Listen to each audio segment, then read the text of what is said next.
So I'm going to try to keep this video short and completely unscripted, but this right here, this is how you make money with 3D printing. If you've been following my channel, following my vlog, you know that I don't really push too hard on 3D printing stuff and selling it. And I know a lot of you are here for that. A lot of you do that. But long ago, I sort of came to the conclusion that there's not really a lot of meaningful money to be made in 3D printing. The competition is just far too stiff. Anybody can get a 3D printer. They are super ultra cheap in the grand scheme of things. Models are free. It's really easy to 3D print stuff, and therefore the prices are on a race to the bottom. And so it really doesn't make much sense to try to 3D print and sell stuff because it's really just not worth your time. However, I was approached by an architecture firm asking to print this. I have no idea what it is, and I don't need to know what it is. But because I have the Orange Storm Giga, I can print things really big in one piece like this. And so they asked, can you print this? And I said, sure, I'll do it at cost, because it's good content for the channel. If you've been following along, you've been seeing the progress with it. So I showed them everything, and I'm about to ship it out, and that's why I wanted to record this video, but they asked how much to print a few more of them. And so I just came up with a figure, a few $100s per thing. And so that's where I really think the money is in 3D printing.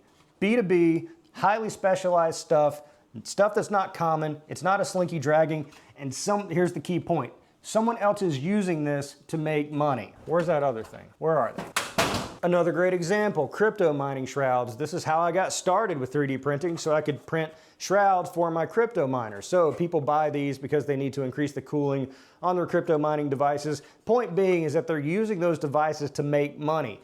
Buying this will allow them to make more money. You can 3D print art stuff and, you know, superfluous stuff and things that give people pleasure and whatnot all day. But ultimately it's the stuff like this, stuff that's used to generate money, stuff that people need to buy, that's really, in my opinion, where the money's to be made in 3D printing. Because this, whatever this is pretty boring. So people see that and they think, oh, I don't want to print that. I want to print Slinky Dragons. I want to print Warhammer figures. I want to print Gunnar dolls, whatever. Because that kind of stuff is interesting, but one thing I've said before is that if you look at business owners, look at the ones with interesting jobs that are in interesting industries that do interesting work, and then look at the ones that do the boring work. The boring work people are always playing golf. You don't want to follow the guy that actually has to work at his job to make money. You want to follow the guy that seems to spend all day at the beach playing golf or sitting in a country club doing that kind of thing. And so I think things like this are the way to go with 3D printing. The big hurdle obviously is finding opportunities to print things like this. Now this just kind of fell into my lap. You know, people reach out to me all the time because of the YouTube channel, and so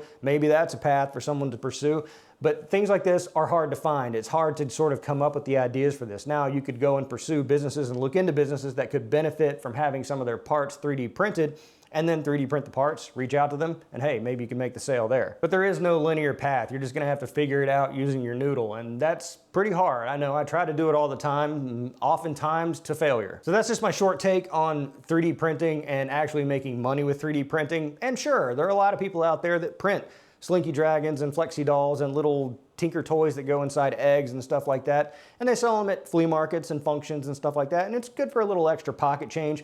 3D printing stuff and selling it on Etsy, good for a little pocket change, but there are very few people who actually 3D print as a business who could look at their 3D printing operation and say, I could leave my job and do this. Because also, as I said before, like case in point, this little DeWalt mount, this is not something I sell on the internet, but if someone was selling these and started selling a lot of these, then a big factory is gonna take notice. They're gonna see like, hey, this person's selling a whole bunch of these DeWalt mounts, let's just injection mold them in our factory and put them on Amazon for a fraction of the price, and then suddenly you're off looking for the next thing to 3D print. Whereas opposed to something like this, no one's gonna be looking for this kind of thing. It's kind of a piecemeal product, and maybe there's opportunity moving forward on it.